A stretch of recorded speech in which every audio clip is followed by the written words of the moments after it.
আসসালামু আলাইকুম everyone, welcome back to my channel. আজকে তৈরি করে দেখাচ্ছি টক ঝাল মিষ্টি আমের চাটনির রেসিপি। এর জন্য আমি এখানে কিছু কাঁচা পাকা আম নিয়েছি। এগুলো কিন্তু খুবই টক আম। এই আমের চাটনির জন্য কিছু মশলা লাগবে। এর জন্য এখানে নিয়েছি কিছু 1 চা চামচ পরিমাণ ধনিয়া, 1 চা চামচ পরিমাণ মিষ্টি জিরা, আর 1 চা চামচ পরিমাণ পাঁচফোড়ন, আর কিছু শুকনা মরিচ। এবার শুকনা মরিচগুলোকে খুব ভালো করে ভেজে নিতে হবে। শুকনা মরিচগুলো ভাজা হয়ে গেলে বাকি মশলাগুলো ভেজে নিয়ে আমি ঠান্ডা করে মিক্সিং জারে গুঁড়ো করে নিয়েছি। এবার বাকি আমগুলোকে ভালো করে ছোট করে টুকরো করে নিয়ে আমি এগুলোকে সেদ্ধ করে নিব। কেটে দিলে খুব তাড়াতাড়ি সেদ্ধ হয়ে যায়। খেয়াল রাখতে হবে আম অনুযায়ী এখানে পানি দিতে হবে। আমি এখানে 4টা আমের জন্য 2 কাপ পানি দিয়েছি। এবার এগুলোকে ঢেকে দিয়ে সিদ্ধ করে নিব। সিদ্ধ হওয়ার পর ঠান্ডা করে নিয়ে এটাকে মিক্সিং জারে খুব সুন্দর করে এরকম একটা পেস্ট করে নিয়েছি। আপনারা চাইলে ছাঁকনি দিয়ে ছেঁকে এরকম পেস্ট করে নিতে পারেন।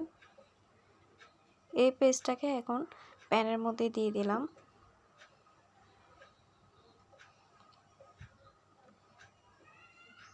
এখানে দিয়ে দিচ্ছি 1 কাপ পরিমাণ চিনি। চিনিটাকে খুব ভালো করে আমের পিউরির সাথে মিক্স করে নিচ্ছি।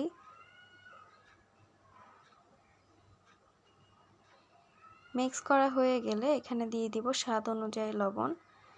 দিয়ে দিচ্ছি 1/2 চা চামচ পরিমাণ হলুদের গুঁড়া। 1/2 চা চামচ পরিমাণ এখানে দিয়ে দিব কাশ্মীরি রেড চিলি পাউডার কালারের জন্য। দিয়ে দিলাম ভাজা সেই মশলা। এই মশলাটা দিলে আচারের ফ্লেভার বা চাটনির ফ্লেভার খুব সহজেই চেঞ্জ হয়ে যায় আর খুব ভালো একটা টেস্ট আসে।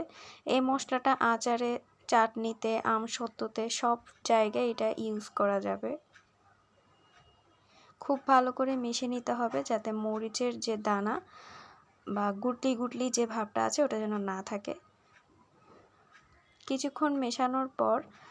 বেশ কিছুক্ষণ মেশানোর পর যখন দেখবেন এটার ঘন হয়ে আসছে তখন এটাকে চুলা থেকে নামিয়ে নিব। এই যে দেখেন, এটা এমন একটা ঘন হবে যাতে উপর থেকে ছাড়লে খুব দ্রুত পড়বে না, আস্তে পড়বে। ঠিক এই পর্যায়ে এটাকে নামিয়ে নিব। তৈরি হয়ে গেছে চাটনি।